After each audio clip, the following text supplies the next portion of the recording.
Welcome back to the GSMC Baseball Podcast, brought to you by the GSMC Sports Network. I'm your host, Sam Menzie, and we have a great show for you today. First topic we'll be covering is the American League games from over the weekend, and just from Sunday, actually, and just talking about those. Then after that, we'll be talking about the National League. Moving on, we'll be going over some notable games from Friday and Saturday. Of course, I'm only talking about Sunday's games on the first two segments, so I wanted to get those in as well. And lastly, we're talking about some news stories around the league, mainly some injury stuff and some minor transactions. So, that'll be the topics for today. But before I do that, I would like to ask you to please like and follow the show. Sorry, I have the wrong one up there. There we go. That was from last show. So make sure you do like and follow the show. We do get a number of questions from viewers, so to ensure that your question does get read in the air, please use the link gsmcpodcast.net. Really does help the show, and it really does mean a lot. So thank you so much for that. And let's get into the show today. Now, first off, I do want to apologize for those of you watching on stream. I have started around 12 to 13 minutes late. I was having some technical difficulties that I did not figure out how to work out until a few minutes ago. So I do apologize if you were waiting on the stream and you did have to wait a little bit more. So just wanted to get that out there. But anyways, moving on now, we are going to be going into our segment one, of course, which is talking about the American League games from yesterday, Sunday. So yeah, let's get straight into those. So first game I do want to talk about is going to be Red Sox and Pirates. Red Sox have gotten hit with the injury bug a lot recently, so big game for them here, and just going to see what happens. So in the bottom of the first, Brian Hayes would open up the scoring for the Pittsburgh Pirates as he would hit sacrifice fly to Rob Refsnyder to score Connor Joe to open up the scoring 1-0 Pirates. After that, in the top of the third, Refsnyder himself for the Red Sox would hit an RBI double to score Ceddanne Rafael, and moving Jarren Duran to third to tie up the game at 1. Then Wilyer Abreu in the same inning, the top of the third, would hit an RBI single to score Jarren Duran to make it 2-1 Boston. Top of the fifth, Reese McGuire would hit an RBI single to score Wilyer Abreu and Connor Wong to make it 4-1 Boston. Then the Red Sox keep adding on in the top of the sixth with again Wilyer Abreu, an RBI single, 5-1 Boston, and then on top of the eighth, another RBI by Wilyer Abreu, who would reach on a fielding error by O'Neal Cruz to score Jarren Duran to make it 6-1 Boston, where the score would end up staying. So a really nice job by the Boston offense to come and win this game against the Red Hot Pirates. The Pirates only scored one run, so it was a really nice job by the pitching as well to control it. But yeah, the Red Sox on the mound, they did have Josh Wisnowski, who's mainly a reliever, so it looks like this was more of a opener more than a real starter. So yeah, he went 3 1/3 innings, giving up 3 hits, 1 earned run, no walks, only 1 strikeout, but no home runs. So solid outing by him. But then after that, the bullpen was great. I mean, you had the recently called up Cam Boozer for the Red Sox, who was good. Greg Weissert was good. Justin Slayton was great. And finishing out for them, you had Chase Anderson, who was also really great out of the bullpen. So yeah, a nice job by the Red Sox bullpen to come and clutch there and pitch really, really well down the stretch. So yeah, great job by them. For the Pirates, they had Martin Perez on the mound. He went 4 innings pitched, giving up 6 hits, 4 earned runs, 4 walks, and 7 strikeouts. So an interesting start there for him. I mean, he only went 4 innings. He gave up 4 earned runs, 4 walks, but he did have 7 strikeouts. So not a horrible outing. I definitely think you want it to be better if you are a Pirates fan. But Perez has been a pretty good surprise for them this season, so it's not horrible. So I think while it could have been better, it's still a good start, and it was still a good outing by him. After that, we have the Rays and Yankees, battle of 2 AL East teams, 2 very competitive teams, so this should be a good one. In the bottom of the first, Anthony Rizzo would open up the scoring for the Yankees, hitting an RBI single to score Juan Soto to make it 1-0. Then in the top of the third, the Rays would tie it up, with Jose Caballero scoring on a balk from the Yankees pitcher. Bottom of the fifth, Alex Verdugo would break up the tie in a big way with a 2 RBI single, scoring Giancarlo Stanton and Anthony Rizzo. So nice job there by Verdugo. He's been really nice since coming over to the Yankees. OPS almost at 800, 2 home runs as well. So been a really good pickup for them in this team. Jose Trevino would hit an RBI single in the same inning to make it 4-1, and Oswaldo Cabrera would hit an RBI single to make it 5-1. So a great job in this inning by the Yankees to come in clutch and keep scoring these runs and do a really good job. Top of the 8th, Ahmed Rosario would hit an RBI double to score Richie Palacios and Isaac Paredes to make it 5-3. So the Rays would try to come back a little bit. And then Curtis Mead would hit an RBI single to score Ahmed himself to make it 5-4. But the Rays would give up any other chance to score and take the lead in this game. So they would end up losing 5-4, dropping it by 1 run to the division rival Yankees. Definitely does sting. You definitely like to win these games. So unfortunate outcome for them there. For the Rays, they had Aaron Savali on the mound. He went 4 2/3 innings, giving up 8 hits, 5 earned runs, 6 walks, 5 strikeouts to a 3.90 ERA on the season so far. Not great, and you definitely want it to improve. I don't think he's been as good as you would like him to be so far for Tampa. You have a great prospect for him in Kyle Manzardo, and you're really hoping he could be an ace-level guy with the guys you have out for the rotation right now, like Jeffrey Springs, like Shane McClanahan. You traded Tyler Glass now, so you definitely need him to step up, I think. For the Yankees, you had Luis Gil on the mound. He went 5 2/3, giving up 2 hits, an earned run, 1 run, none earned actually, 3 walks, 9 strikeouts, no home runs. So, I mean, his pure stuff has been overpowering people. It's been really, really good. So, congratulations to Gil. He's been a great starter since winning that 5 spot for the Yankees rotation. So, yeah, great job there. Next up on the agenda, we have Guardians and A's. 2 teams that have been surprising a lot of people. A's are not horrible, which is surprising, and the Guardians have had a really good record. So 2 teams that have been exceeding expectations, I'd say. In the bottom of the second, Will Brennan would hit a solo home run, his second of the year, to make it 1-0 Cleveland. Then in the bottom of the third, Andres Gimenez would add on for the Guardians, making it 2-0 with an RBI single to score Brian Roquicchio. Top of the fourth, Brent Rooker would open up the scoring for the A's, hitting a solo home run, his 4th of the year already. So really nice season by him, continuing that strong breakout year he had last year to make it 2-1. Gabriel Arias would add on for the Guardians, making it 3-1 with an RBI single. Then in the top of the 6th, Lawrence Butler would get more runs on the board for the A's, hitting an RBI single to make it 3-2. Bottom of the 7th, Josh Naylor would break the game wide open with an RBI double, scoring Brian Roquecchio, Andres Gimenez, and Bo Naylor, a 3 RBI double, and he's had a great season so far, and that would end the game as the Guardians end up winning 6-2. For the Guardians, they had on the mound Tanner Bybee, who went 5 2/3, 5 hits, 2 1 runs, 2 walks, 8 strikeouts, and a 4.4 ERA. So not great start to the season so far, but you'd like to see him improve. For the A's, they had Ross Stripling on the mound. He went 5 innings pitched, giving up 6 hits, 3 earned runs, a walk, and 4 strikeouts to a 6.34 ERA in the season so far. I think it's pretty clear why he got traded to the A's of all teams. He's not had a great season so far and doesn't really look to be going up significantly in the future. So, not great for him. Next, we have on the agenda here Orioles and Royals. Top of the third, Colton Cowser would open up the scoring for the Orioles with a solo home run to make it 1-0. Jordan Westerberg would follow it up with a solo home run himself to make it 2-0 in the top of the third for the Orioles. Top of the 6th, Ryan Mountcastle would an RBI double to score Anthony Santander. Then Jordan Westerberg walk would make it 4-0, and in the top of the 9th, a Ramon Urias single would make it 5-0 Baltimore. So that would be the end of the game for them. Royals would only get 5 hits the entire game, no runs. So a great job by the Orioles offense to score 5 runs against this good pitching Royals team, and a great job by their pitching as well to keep them in check. On the mound, they did have Cole Irvin, who was really, really great. 6 2/3 innings pitched, 4 hits, no 1 runs, 2 walks, 2 strikeouts, no home runs allowed. For a guy who's kind of a depth guy, not really a full-time starter, isn't really a guy you want to fully rely on. I think this is a pretty great start against a red-hot Royals offense. So, a great job there, a great job by him, and just a great start all around. For the Royals, they had Seth Lugo on the mound, who wasn't as great as usual. 6 1/3 innings pitched. He gave up 9 hits, 4 earned runs, a walk, strikeout, 2 home runs, and a 2.03 ERA in the season. So, he had a not great start, not what you really want from him, but at the same time, he still has a 2.03 ERA. So it shows you how great he's been an amazing signing for them, and he's really come in clutch this year. So while that wasn't the start you really wanted from him, I still think it's a really good one, and something Royals fans should be happy about, and something they should, see as a positive.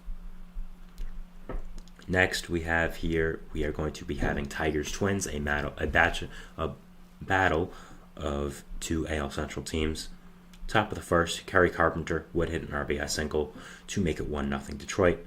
Then Buddy Kennedy, who recently got called up with the Gio Urshela injury, would make it 2-0 Detroit. Buddy Kennedy would then hit his first home run of the year to make it 4-0 Detroit. So a really great job by him seizing this opportunity with the Urshela injury to make it 4-0. And making the most. Top 7, Spencer Torkelson would add on for Detroit to make it 5-0.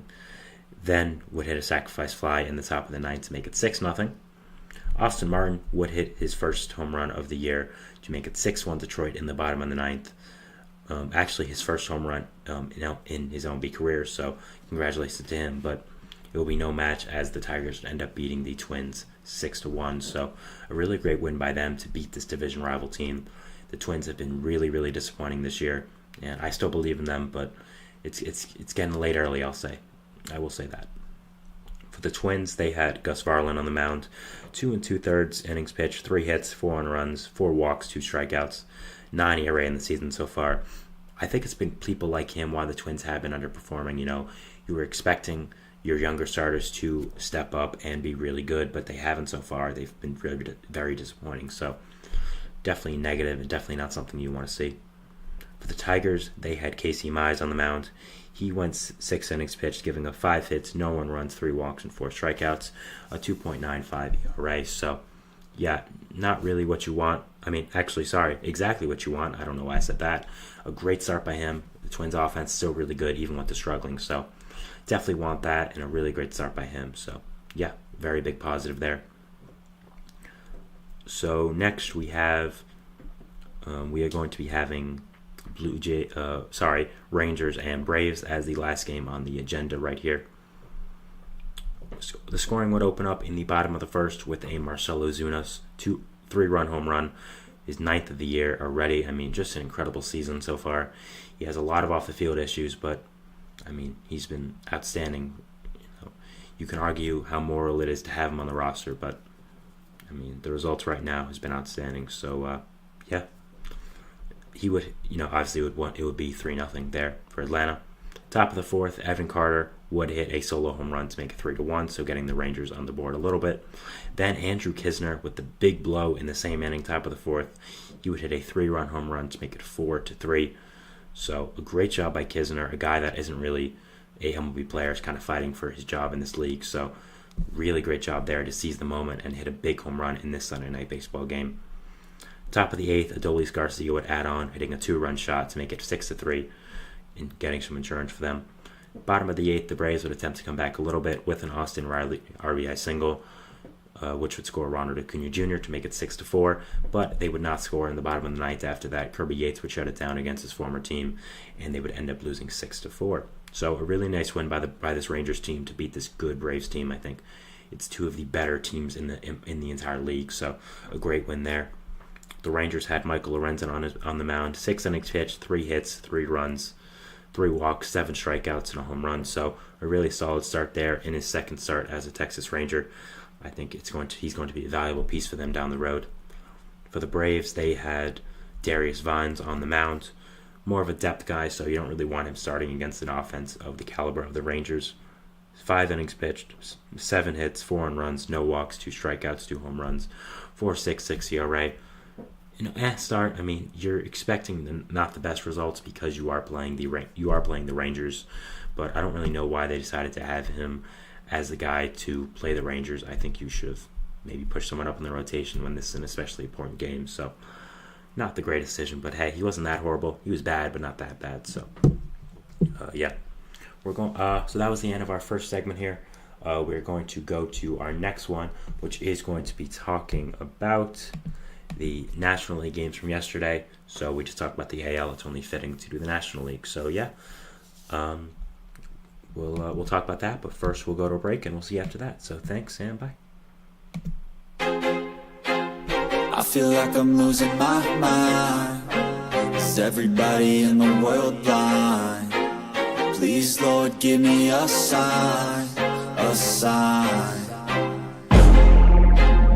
I feel like I'm losing my mind. Is everybody in the world blind? Please, Lord, give me a sign, a sign. wanna be the greatest. Everybody on the fake shit, I look around and feel like everybody is the fakest. I make this every day and I'm impatient, hoping one day I blow up from the basement. Statement, the top is so vacant, I don't hear shit that I think is amazing. Waiting for my day when I'm playing sold out shows for 1,000 faces. Hey, give me that crown, get in my way and to be put down. It ain't your place, all this my town. If I want that shit, then I'll get it right now. I'm losing it, the noose it fits, some losing shit, a stupid myth. You choose to live or choose to dip, you choose to fight or lose your grip and lose a gift. I feel like I'm losing my mind. Is everybody in the world blind? Please, Lord, give me a sign, a sign. I feel like I'm losing my mind. Is everybody in the world blind?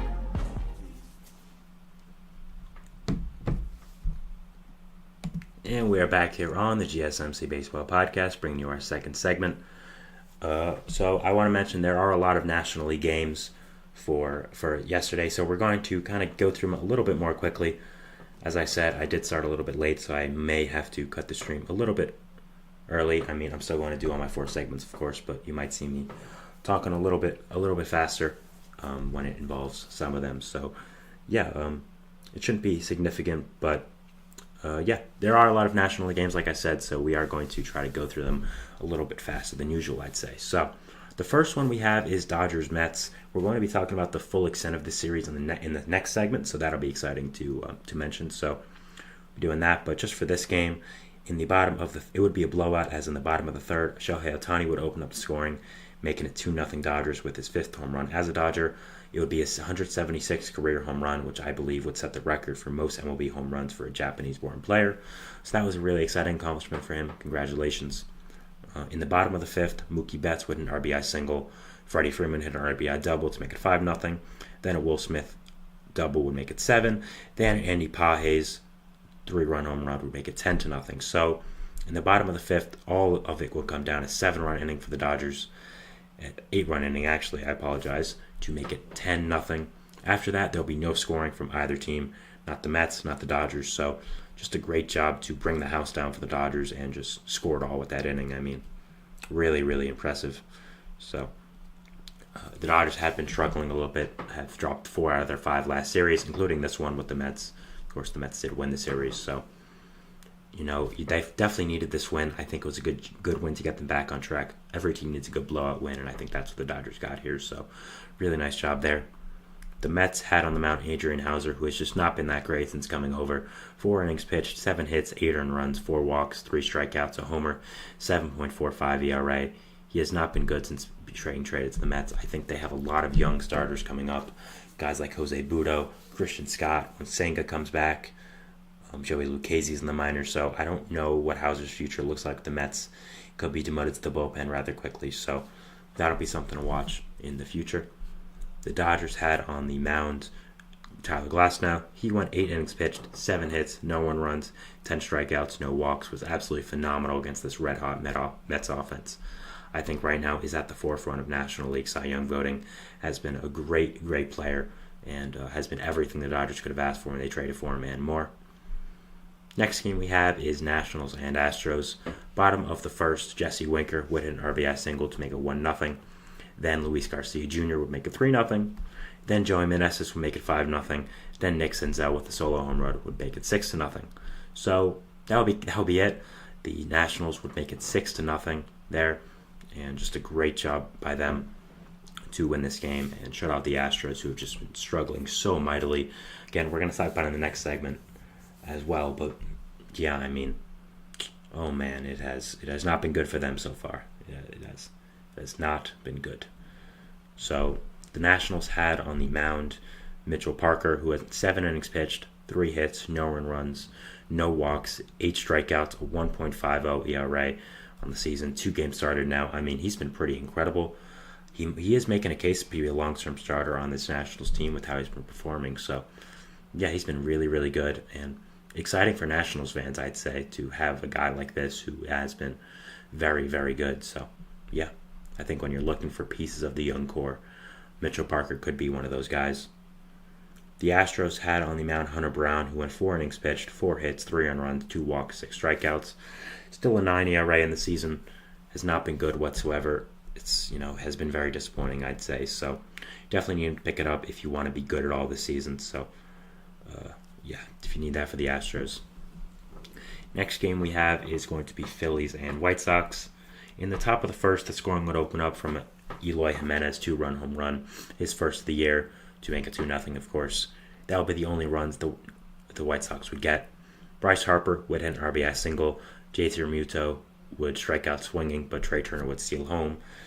And then Brandon Marsh would hit an RBI single to make it 3-2 Phillies. Just like that, they take the lead in the bottom of the first, and they would not let it go. Bottom of the fourth, Trey Turner would hit an RBI single to score Johan Rojas to make it 4-2. Then a Bryce Harper sacrifice fly would make it 5-2. Then an Alec Boehm RBI double would make it 6-2. So that would all come on the bottom of the fourth. So again, a really nice job by the Phillies offense to come in clutch and score all these runs. Then in the bottom of the sixth, Kyle Schwarber would hit a solo home run to make it 7-2 Phillies. Then a sacrifice fly in the bottom of the seventh would make it 8-2. So yeah, a really great job there by the Phillies to hold this White Sox offense down after the first inning. I mean, no offense to White Sox fans, it isn't hard, but it still is a Major League offense. So good job there. For the White Sox, they had on the mound Nick Destrini. He went 3 innings pitched, 6 hits, 6 earned runs, 5 walks, 3 strikeouts.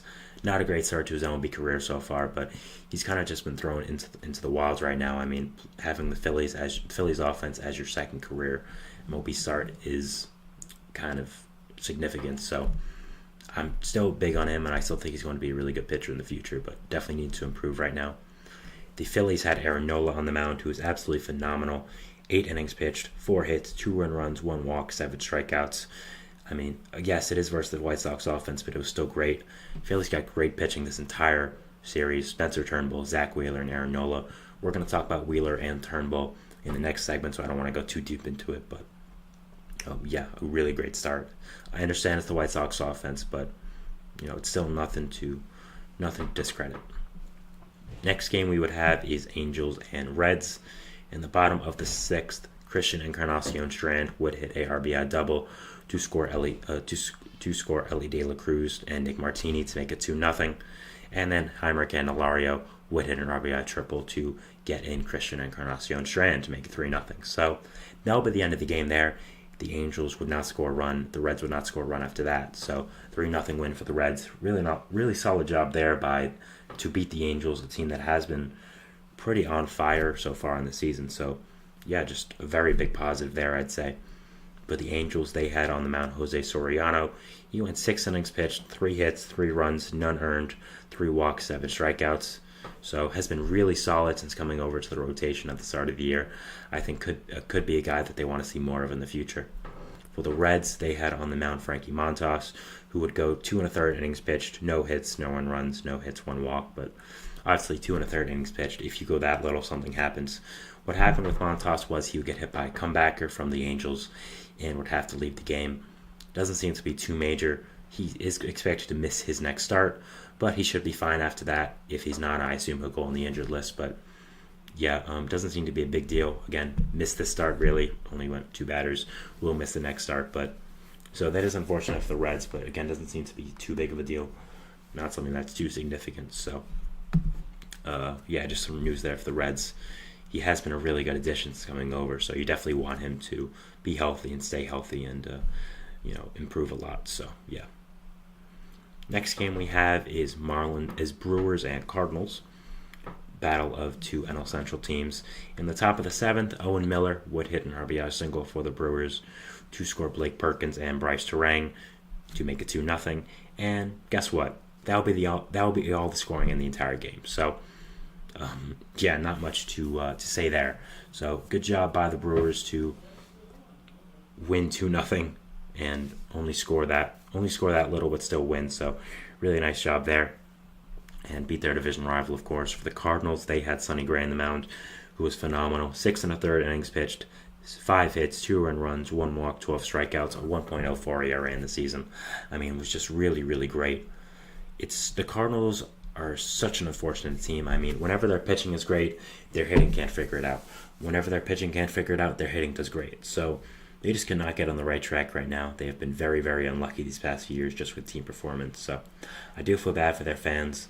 I follow a lot of them on social media. It is kind of sad. This team was so great the past few years, and the fact that they have become this team, they have become this. I think it is very unfortunate, and yeah, it is a big negative. So definitely not something you want if you're a Cardinals fan, and definitely not something you're looking forward to. I mean, the Brewers had on the mound Colin Ray, who was a good starter, but he went 5 innings pitched, 5 hits, no 1 runs, 3 strikeouts.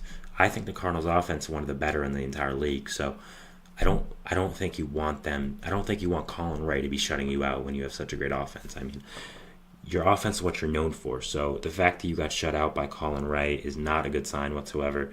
It's not something that you want. So yeah, definitely need to improve upon that.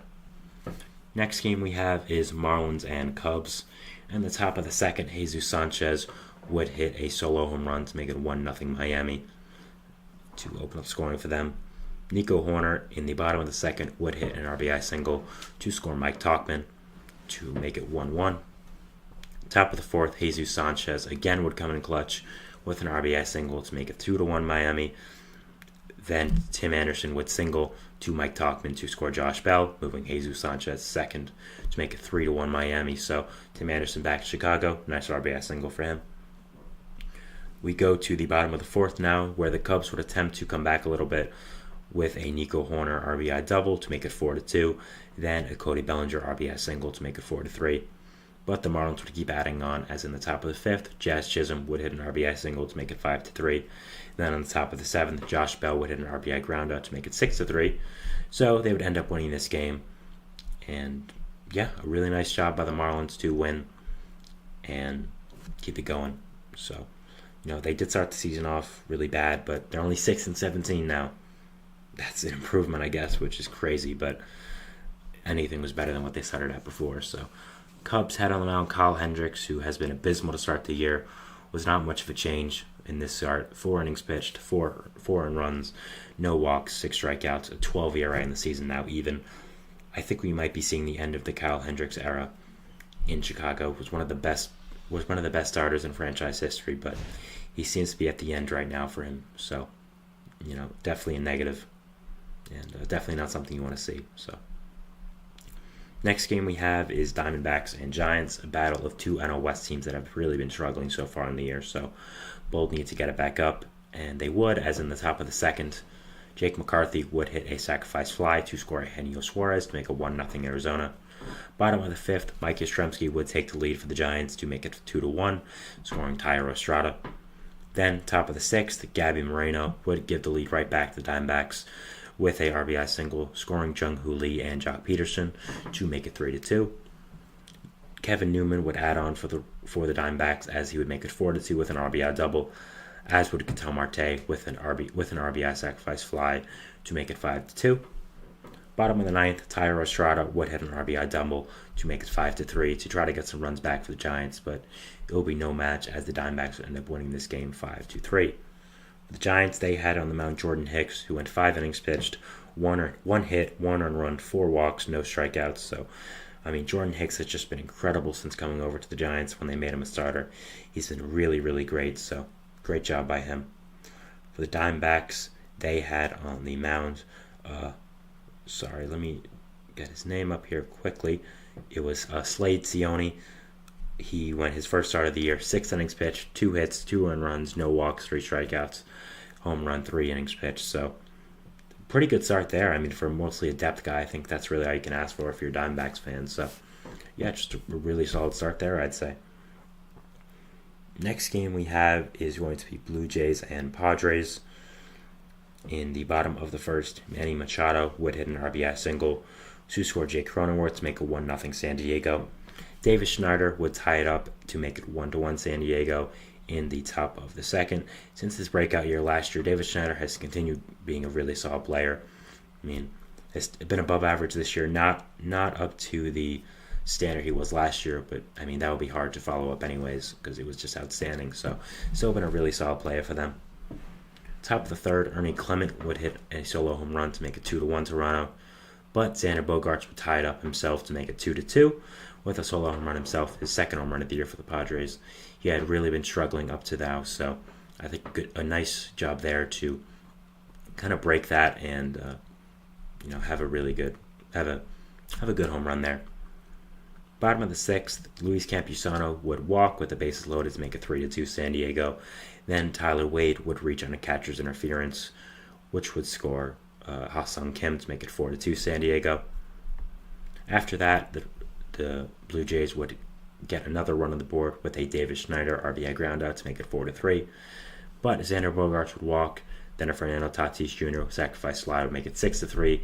So the insurance run would be enough for the Padres, as they would end up winning this game 6-3.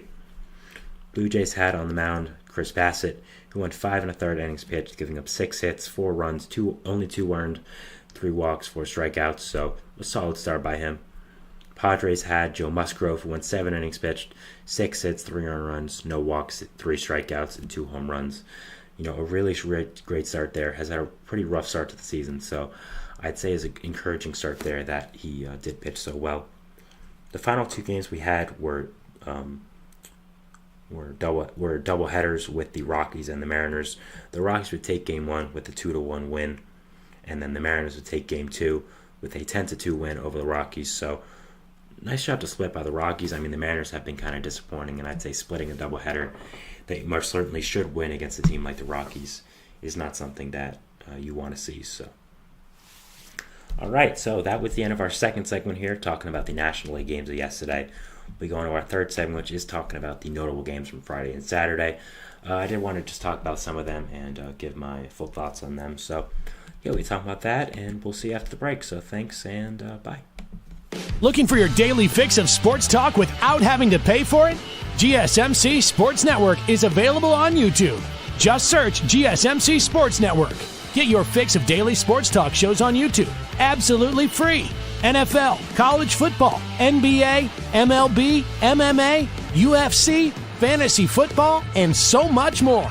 GSMC Sports Network has shows running all day long, with new sports shows starting every 2 hours. Just like on your favorite cable sports channel, except GSMC Sports Network is absolutely free. Just search GSMC Sports Network on YouTube to catch one of your new favorite shows, like the GSMC College Football Podcast, Chip Shot Football Podcast, Hoops and Heels Women's Sports Podcast, GSMC Basketball Podcast, and so many more. Check it out for yourself. GSMC Sports Network, now available on YouTube absolutely free. Search GSMC Sports Network on YouTube right now. And we are back here on the GSMC Baseball Podcast, bringing you our third segment. So usually over the weekend, I decided to do the games from Sunday. So, but for this segment, I did want to talk about the games on Saturday and Friday as well, just to give some more input on what happened over the weekend. I only picked a few games because, again, it will be impossible to talk about all the games in 2 segments because there were just so many over the weekend. But I wanted to talk about these games that I didn't cover from Friday and Saturday. So yeah, first game I did want to mention was these are notable games, just the games that I did want to fully touch upon. So for first we had Friday, which was Astros and Nationals. I picked this game because the notable thing was Justin Verlander was coming back. The Astros have had a lot of pitching injuries so far this year, a lot. And getting Verlander back is such a huge thing. It is such a huge upgrade for the Astros rotation, such a significant thing. So I did want to touch upon that and talk about the game here. So we would open up the scoring in the top of the second with a Yainer Diaz RBI double to make it 1-0 Houston. Then Jeremy Pena would hit an RBI double to make it 2-0. And then Chas McCormick would make it 3-0 with an RBI single. So great job by the Astros to score in the top of the second here. A great inning for them. And, I think the Astros right now wanted to start hot. That was one of their goals. They wanted to come out swinging from the top of the game with all the negative momentum they've had over these past few weeks now, with their record being where it is. I think it was a great job there. Bottom of the third, Ildemaro Vargas would hit an RBI single to score Riley Adams to make it 3-1. But the Astros would answer right back with a Chas McCormick sacrifice fly to make it 4-1. Riley Adams would then hit his second home run of the year to make it 4-2. Then a Mauricio Dubon RBI single would make it 5-2 Washington. But Jesse Winker would hit a sacrifice fly to make it 5-3 in the bottom of the ninth.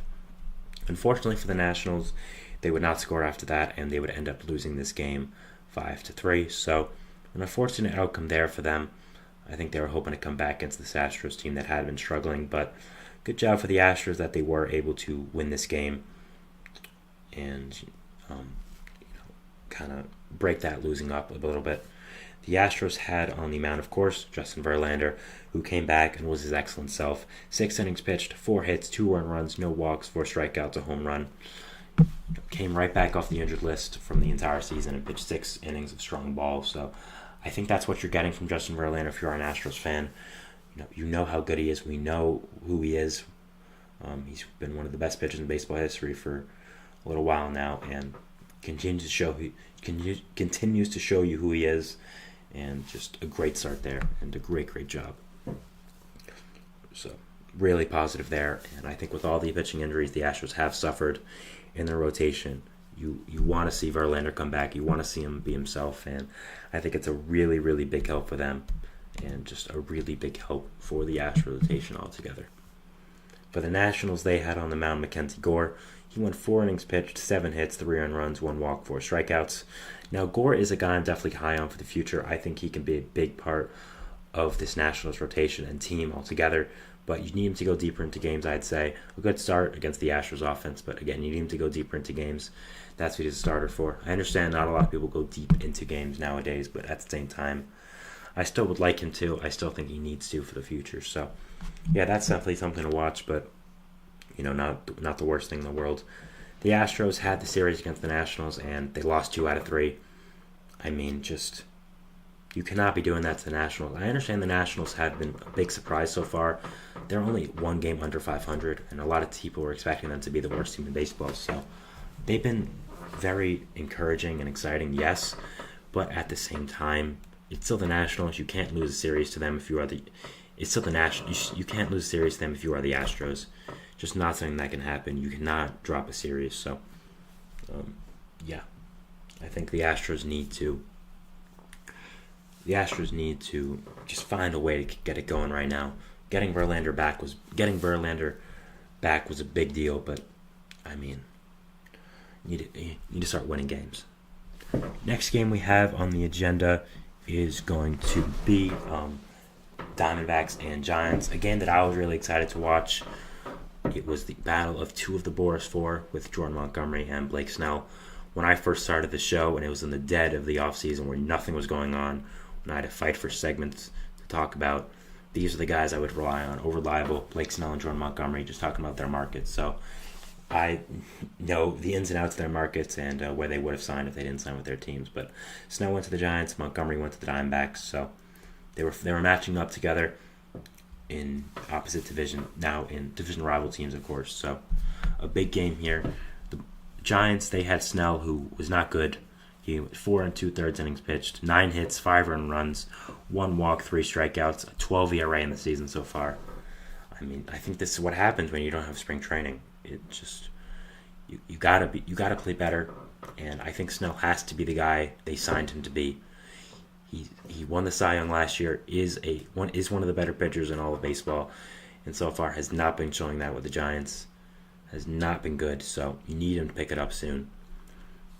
The Diamondbacks had on the mound Jordan Montgomery. He went 6 innings pitched, 4 hits, an earned run, no walks, 3 strikeouts. So a great start for him as an Arizona Diamondbacks. Great first start. I think this signing is going to be big coming down for the season. First of all, in the playoffs, when everyone gets healthy, you're going to have a rotation of Zach Gallen, Merrill Kelly, Jordan Montgomery, Eduardo Rodriguez, and Brandon Pfaadt. I mean, I don't know what team has a better rotation, 1 to 5, than that. So I think that's going to be huge. And right now you have some injury concerns with Merrill Kelly, which we'll talk about later. You have some with Eduardo Rodriguez, which we have talked about anyways. So this Montgomery signing is going to be coming in huge for the Diamondbacks.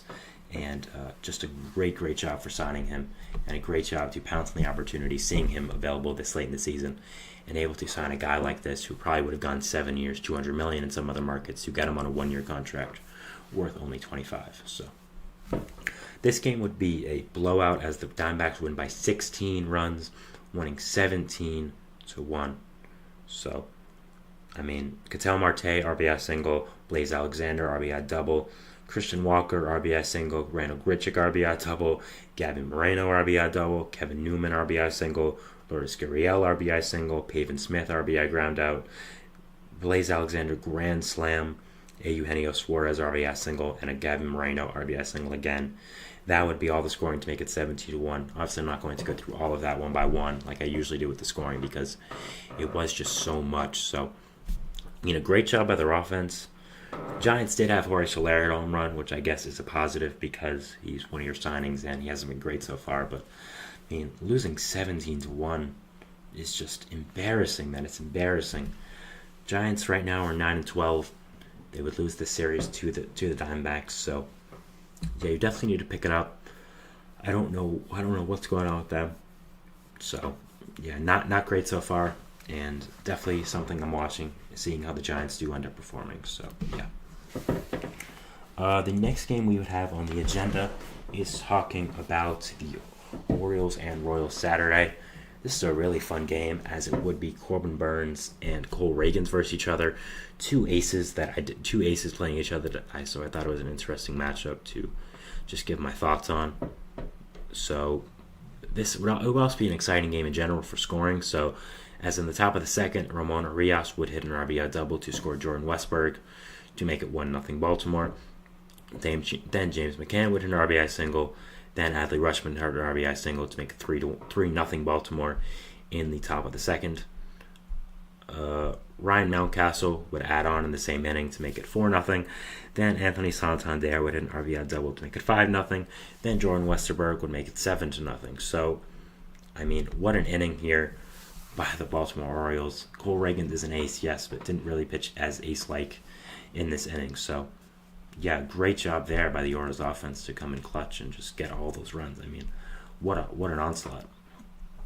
You can never say no to the Royals right now, though, as in the bottom of the sixth, Alberto Perez would hit a 3-run home run. He's just been off to a tear to start the year to make it 7-3. Then on the top of the seventh, a pass ball by Salvi actually would get another run on the board for the Orioles, as would make it 8-3.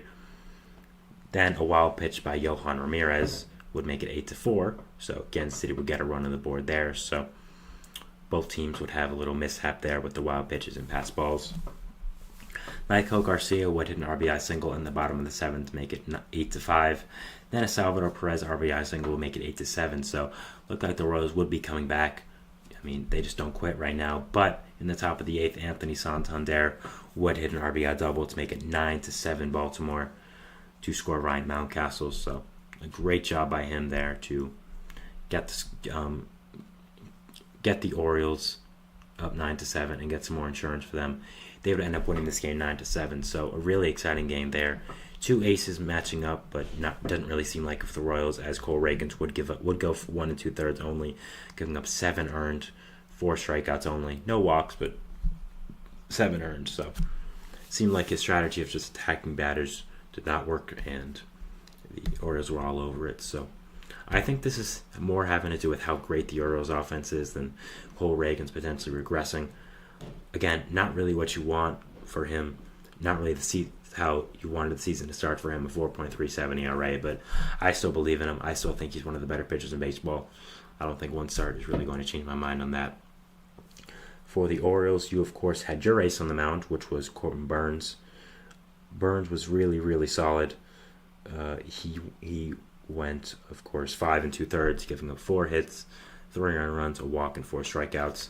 Not the best start in the world. Definitely not really what you wanted fully, but at the same time, was still really solid and was still a good game there. So, just did want to talk about that little Aces matchup. The Phillies. Next, I'm going to be talking about the Phillies and White Sox series, which was on Friday and Saturday. Of course, the Phillies would sweep the White Sox. There's no surprise there. They're really good. The White Sox are not. But mainly, I want to talk about the pitching.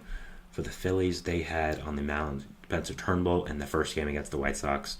He went 7 innings pitched, giving up 1 hit over 7, no earned runs, 2 walks, 6 strikeouts.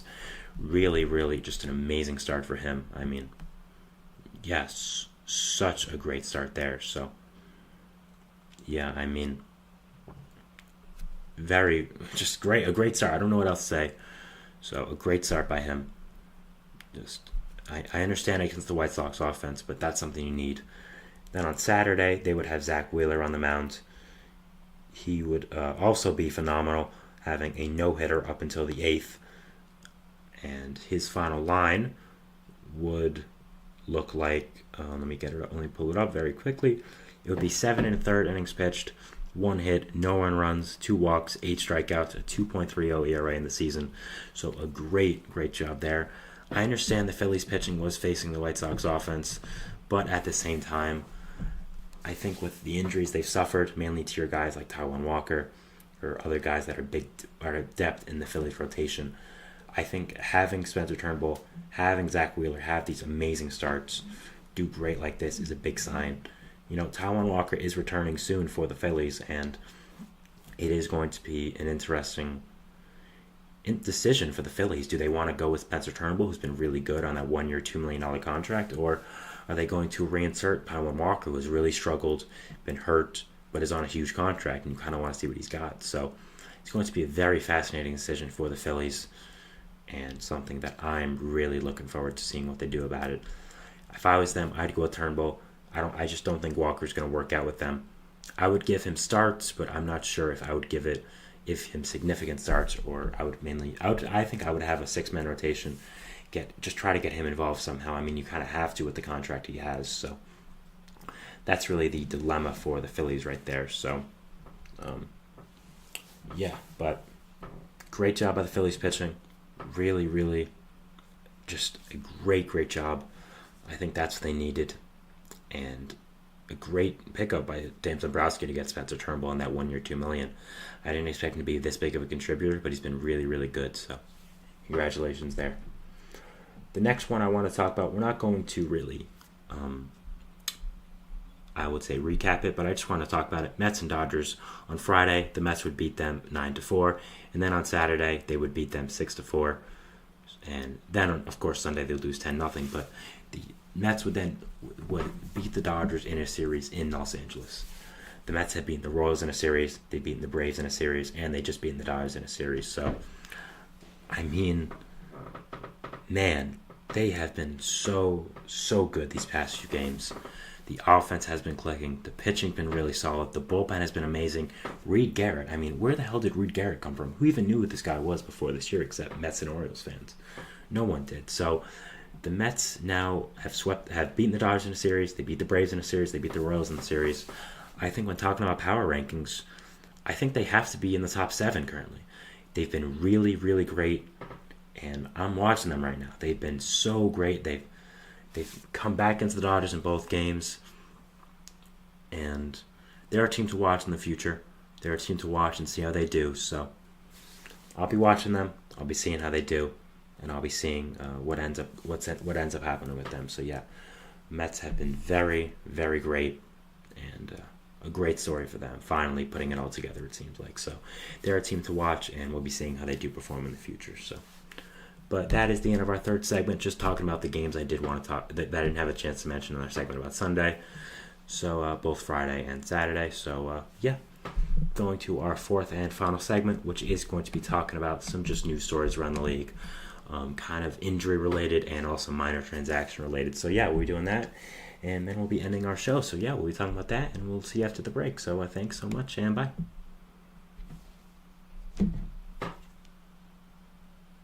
For the best and latest podcasts available anywhere, go to the podcast app on your cell phone and type in GSMC to access free content-rich podcasts on health and wellness, book reviews, sports, entertainment, relationships, social media, movies, technology, finance, and even weird news. Subscribe and download the GSMC Podcast Network's family of shows, available everywhere podcasts are found.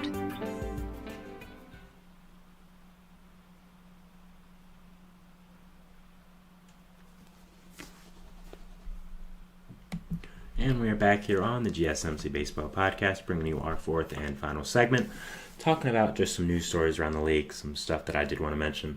Again, this is more injury, transaction, stuff related like that. So, here we go.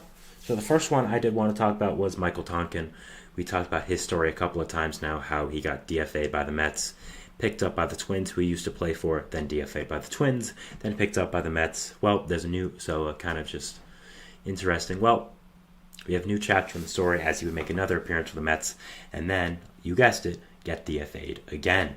So he got DFA'd, I believe it was earlier today. The Mets would call up Josh Walker and Sean Reed-Foley. So after the injury to Brooks Raley, which we'll talk about after, they would need another lefty, so they called him up. But yeah, it's kind of sad about Michael Tonkin. I mean, he's not been good, so I understand why teams have DFA'd him, but he's seeing the business side a lot right now. I mean, he's a veteran. He's a veteran in baseball altogether, so he knows what the league is. But, I mean, man, I feel bad for him just going all around the country. His stuff has been mailed to New York, then to Minnesota, then back to New York, and now we don't really know what's going to happen with him. So I do feel bad about what's going on here. It's really unfortunate. I understand he has to pitch better, but just kind of is a sad situation there. But we'll be seeing if there's more stories in this chapter. We'll be talking about it. But yeah, just an interesting situation right now with Michael Tonkin and what's going on with him this year with the DFAing and him with the Mets and with the Twins, all that. So yeah. We have Bryce Harper. He was placed on the paternity list by the Philadelphia Phillies, so he'll be missing a few games. But congratulations to him, of course. I think family always comes first, so congratulations for having another child. Yeah, we'll see how the Phillies fill in his position at first base. They did call up Cody Clemens, so I think he's going to be a utility guy / starting first baseman for the Phillies while Harper is out. We'll see if he can make a claim to have the entire year on the Phillies roster after it. He's been a good bench piece and a good depth guy for the Phillies in the past, so there could be a potential window for him to start and have significant time for the Phillies, but we'll have to see. But yeah, congratulations to Harper anyways, going on the paternity list. Congratulations for his family. I'm sure they're all very excited. So the next we have another piece of first baseman news. Tristan Casas has been placed on the 10-day IL with a left rib strain for the Boston Red Sox. Now, the Red Sox have been just getting destroyed with injuries. They lost 2 guys to their starting rotation. They lost Rafael Devers, Tyler O'Neill, all to the injured list, and now they lose Casas. So while there is some silver lining that they are all relatively short-term injuries, none of these guys are really going to be out for months or something like that. It is just unfortunate how well the Red Sox were playing, surprising a lot of people, performing really well. Did we expect to keep up? No, but at the same time, they were playing really, really well, just surprising a lot of people, and now they've lost a lot of great players. So it is unfortunate what's going on there.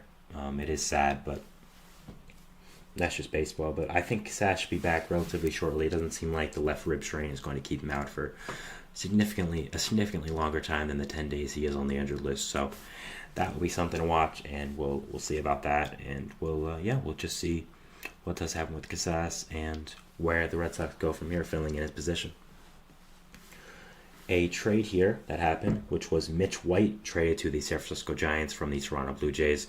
White will provide a good piece of pitching depth for the Giants, a guy that was not a former top prospect, but a former notable prospect for the Dodgers, a guy that I think the Dodgers were counting on to be depth, but just really didn't have a spot for him on the roster, so they traded him to the Blue Jays last deadline.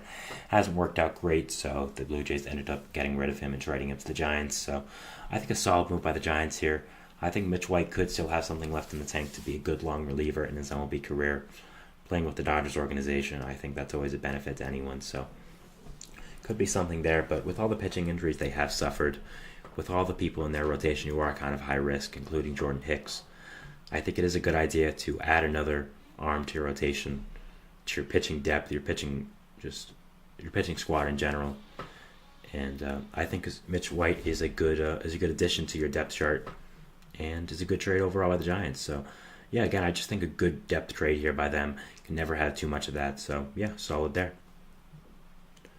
Next, we have Merrill Kelly. He has a shoulder strain and was scratched from one of his starts over the weekend. This is very unfortunate for the Diamondbacks. I've talked about my love for Merrill Kelly multiple times on this show. I think he's one of the most underrated players in baseball, if not the most underrated. Just the guy that puts up very, very quality starts, kind of under the radar. He was not a great player back in the early 2010s or late middle 2010s really, back when he was in the MLB. But he went overseas, was a Cy Young over there and overseas, came back to the Diamondbacks, signed a contract with them, has been really, really solid for a couple of years now. So I think has been one of the most underrated players in baseball just because of his story. People don't really know who he is, and they don't really think about him when talking about the best pitchers in baseball. So I think he is one of them. I think he is an outstanding pitcher. But it is unfortunate that he is hurt with the shoulder strain. You're just really, really hoping for the Diamondbacks that does not go into anything more significant than that. So that's really all we got to say here about Merrill Kelly. You know, you already had Eduardo Rodriguez on the injured list.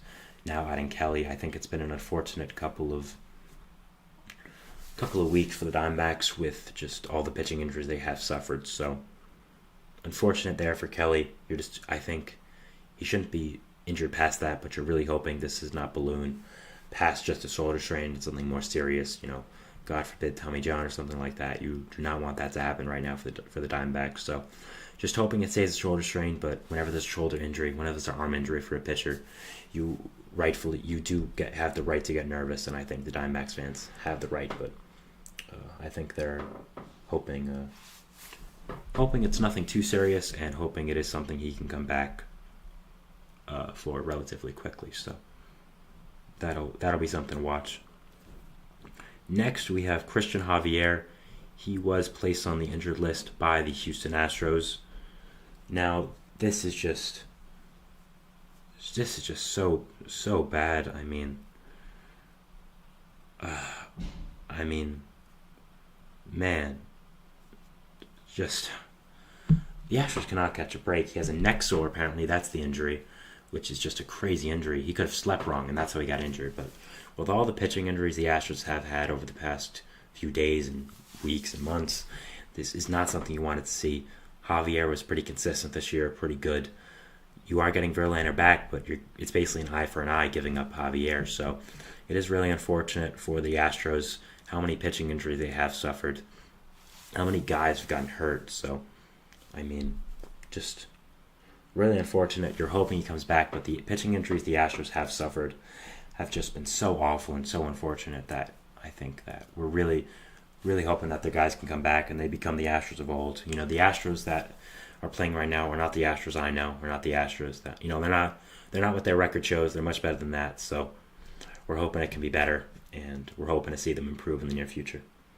Finally, we have Nate Lowe back to the Texas Rangers and Jared Walsh being DFA'd. So getting your little bridge first baseman in with Nate Lowe being hurt, but he came back. So Jared Walsh is gone. A former All-Star with the Angels did not catch on with the Rangers, unfortunately, with the division rivals. So we'll be seeing where his MLB career does go from here, but it's not looking pretty. But for the Angels, great job getting Nate Lowe back. Is, of course, one of the better first basemen in baseball. A great, great player. A really great job by them to get him back in this lineup. And, yeah, he's a really great hitter and a welcome addition. For the Mets, they had two more pieces of injury news. Brooks Raley has been placed on the 15-day IL with a shoulder strain. It looks like he won't be out for that long. It seems like he'll just be on the injured list for the minimum of 15 days. So that's really all Mets fans are hoping for. They did call up Josh Walker to hopefully fill in that other left-handed pitching void. You have him and Jake Diekman, which is kind of it now. So you're hoping these two can hold down the fort for the next 15 days. But unfortunate for Brooks Raley. The Mets bullpen has been one of their bright spots, and Raley has been a great player. So it is unfortunate that he is out. And the Mets lost Francisco Alvarez in bigger news for 6 to 8 weeks with a torn ligament in his finger. A big blow to them. They are going to have to rely on a Omar Narvaez and Tomas Nido platoon. But hopefully you get Alvarez back after that, and hopefully he can come back in time for the stretch run for the Mets. But unfortunate injury there. They've been playing so well, and the fact they did lose one of their better hitters and one of their better players is an unfortunate scene. So that is all for the show today, guys. That was our segment 4. So I want to thank you guys so much for watching. Remember to like and subscribe. Follow us anywhere you get content and updates. Facebook, Twitter, TikTok, Instagram, all that good stuff. I do again want to apologize for starting the stream late if you were watching on stream, but yeah. So I want to again thank you so much for watching. Have a great day. See you. Happy Passover. We'll see what baseball throws us tomorrow. And bye, guys. See you then.